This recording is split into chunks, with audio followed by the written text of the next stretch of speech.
Welcome to this season preview for Pacific Crest. Pacific Crest is from Diamond Bar, California. They are 11-time DCI World Championship semifinalists. They have made 8 consecutive semifinals appearances at World Championships. Their best finish in core history came in 2012 and 2013 with a 16th place finish. Last season, they finished 20th with a 79.3 on season's end. Pacific Crest, they have yet to make finals in core history. Could that change this year, or will they have to wait till the future? So the first part of this season preview, as I start all of these off with, is their tour schedule for this summer. Pacific Crest gets one of the later starts in drum corps every year. They start off with 2 of their host events on June 28th and June 29th. Corps at the Crest San Diego and Drum Corps at the Rose Bowl. Drum Corps at the Rose Bowl can be seen live on flowmarching.com. They will finish off the beginning of their tour in June 30th with the Western Corps Connection, so 3 straight shows to start off this season. Then they'll have rehearsals and 4th of July parades and whatever else. They'll jump right back into action July 5th with the DCI Capital Classic Corps Show in Sacramento, California. They and the Mandarins are the only world-class corps at that event. July 8th, July 9th, July 10th, 3 shows in the Pacific Northwest, and kind of working their way over to the Great Plains, Tri-Cities, Washington, Boise, Idaho, and Ogden, Utah. July 13th, they wrap up this first chunk of tour with Drums Along the Rockies in Denver, Colorado, another event that can be seen live on Flow Marching. Pacific Crest will resume their tour schedule just 2 days after Denver on July 15th with Brass Impact in Olathe, Kansas. They'll then make their way down to Texas Tour for DCI North Texas in Denton, and then the DCI Southwestern Championship in San Antonio. Our first look at all 22 world-class drum and bugle corps all together, same place, same time. 2 days later, they will be at Drums Across Cajun Field in Lafayette, Louisiana. Then they'll move forward with their tour across the southeast portion of the United States with shows in Dothan, Alabama and Trussville, Alabama. They then will be at the second big DCI regional of the season, the DCI Southeastern Championship in Atlanta. Both the San Antonio and Atlanta shows can be streamed live on Flow Marching.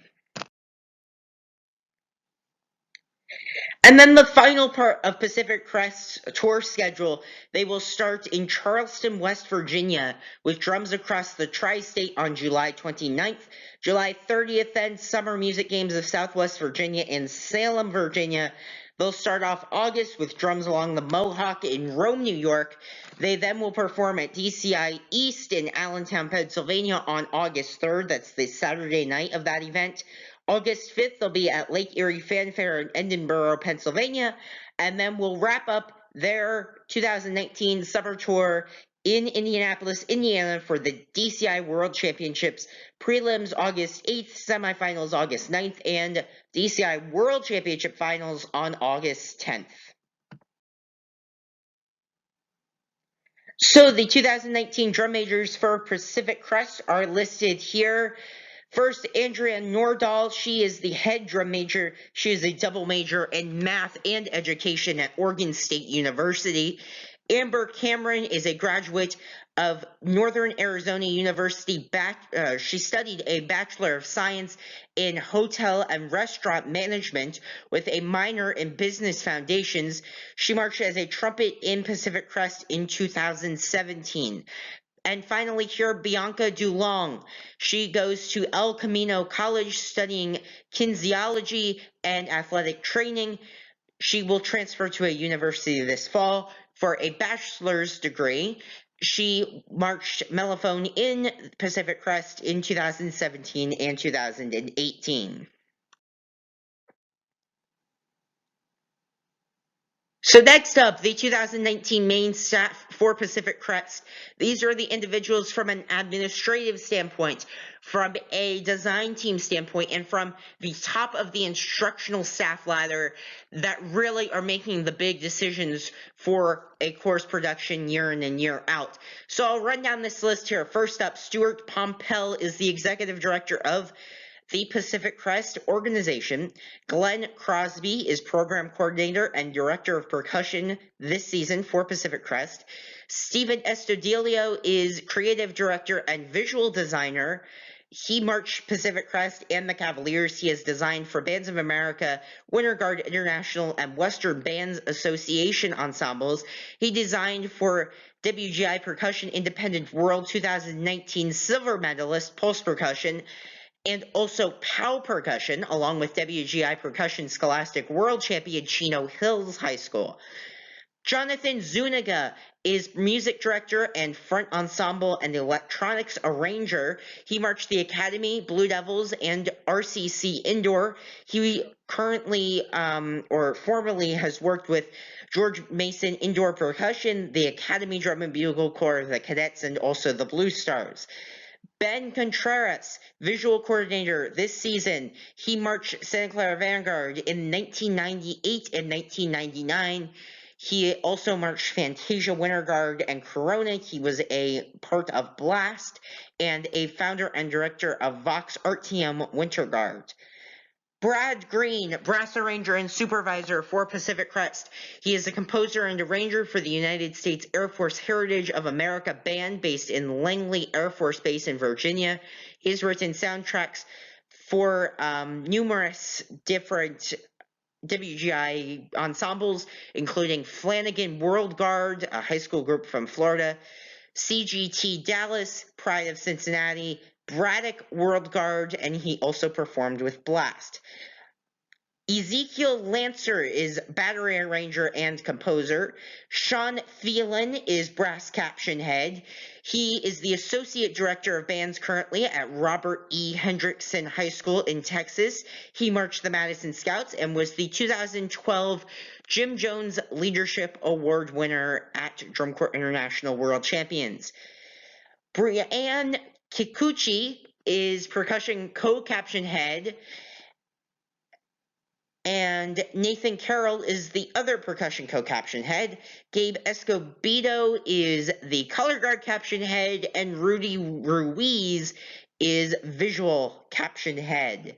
So that is the main staff for Pacific Crest this coming season. So as all corps do, Pacific Crest has a preseason schedule that they are currently following before the season starts. Starting on May 25th and going through May 27th, that is their full corps Memorial Day weekend camp in Rancho Santa Margarita, California. They then will start off June with a full corps June camp in Diamond Bar, their home city. Then they'll continue throughout June with all days and spring trainings. June 14th, they have a community performance at Charter Oak High School in Covina, California. June 15th through June 21st, they resume spring training at Valley View High School. Then June 22nd, their SoCal Drum Corps Sneak Preview event. A few other groups, Open Class and World Class, perform at that event, again at Valley View High School, Moreno Valley, California. And then finally some rehearsal days to round out their preseason, and then they'll start on June 28th in Vista, California.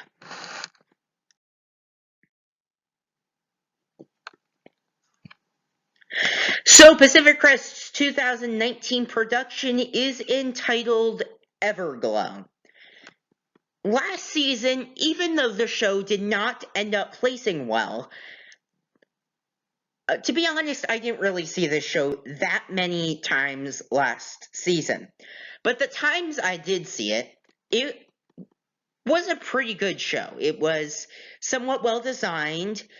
The members looked as though they had a very enjoyable time. And it seemed like it was just a It was also kind of a crowd pleaser, but it seemed like it was just kind of a step in the right direction for Pacific Crest, because in years prior, as is the struggle with many cores, is Jersey Surf is popping in my head off, or popping into my head right now, and the fact is if you are a mid-range core that has no shot of making finals year in and year out, you have to make changes. And you have to have shows that the kids want to participate in and take on the role of the performer. And cores have struggled with that. And last year, though, with the kind of La La Land based show, it seemed as though it was a crowd pleaser and the kids liked performing it. If Pacific Crest can do this again this year, I don't think they can make finals, but I think they can take a step in the right direction. And Pacific Crest, they are, along with the Mandarins, they're the two that pop into my head in this category. They're not necessarily the most competitive year in and year out, at least not yet. I mean, the Mandarins might take that step in the coming years, but they are pretty, I would use the word wealthy, but I don't know if that's the right term for it, but they're just very nicely run organizations, it seems, and that they have the funds and the ability to put together a pretty solid design staff and instructional staff, as I just went through. They can put together some pretty good performances, but as long as you have performances that are enjoyable and the kids want to perform, you can be a finalist contender. Really, nothing has much been said about this Everglow show, other than the fact of the repertoire, which I'll get to on the next slide. They are one piece I just want to add in here. Pacific Crest is looking for a lighting engineer. What we've seen in the past few years is cores aren't afraid of doing different things with the show that we've never seen before. You think of the Bluecoats with the insane slides. You think of the Legends open class core with like the light up hats I think they had, or uniforms. Cores are taking risks that they've never taken before, and that is what's pushing this activity farther and farther each season in DCI, in WGI, and in local and national marching band circuits. So I think Pacific Crest, they can come out with a pretty good show, and they can do well this season. So here is the musical selections. I believe the titles of each one, so like Awakening and Adventure, those are all the different movements in the show. And really, what we've seen over the past few years is a mixture between some cores using 4 movements throughout the show, 4 or 5 different pieces, and it working. And we've also seen some cores use 8 to 12 different pieces in a show, which just gets insane. You have to have transitions kind of during each, because you can't really just blend them together without like a visual transition or something. And Pacific Crest is going down that path this year. They have 8 musical selections and movements here. It'll be interesting to see how they can pull it off. I'll run through all these real quick. Awakening, original music by Bradley Kerr Green, Jonathan Zuniga, and Ezekiel Lancer. Adventure, Ready Player One by Alan Silvestri. If I'm not mistaken, Tarpon Springs High School from Florida last year, their marching band show was entitled RP1, as in Ready Player One. If I'm not mistaken, they used that piece. I'm kind of just inferring based on the title of the piece, but I'm pretty sure as well that I remember them using that piece. Longing, Meta by Bradley Kerr Green, Jonathan Zuniga, and Ezekiel Lancer, another original piece. Trials, View from Olympus by John Sathis. Heartbreak, Chinatown by Jerry Goldsmith. Rebirth, Insight, Haywire by Martin Sebastian Vogt. Acceptance, Edward Scissorhands by Danny Elfman, and Departure, again, Edward Scissorhands by Danny Elfman. As I said, I think Pacific Crest has the ability to have a pretty good show this year, but they'll have to have all the key components to move up in the standings. Thank you for watching this season preview for Pacific Crest. I have just a few notes before I end. Make sure to visit my website, drumcorecentral.weebly.com, for all the latest updates from the DCI and DCA summer tours. Score schedules, leaderboards, and more can all be found on my own personal website about all things drum corps. Follow me on Twitter and Instagram @DrumCorpGeek, and subscribe to my YouTube channel, Drum Corps Central. Thank you for watching. Have a great rest of your day.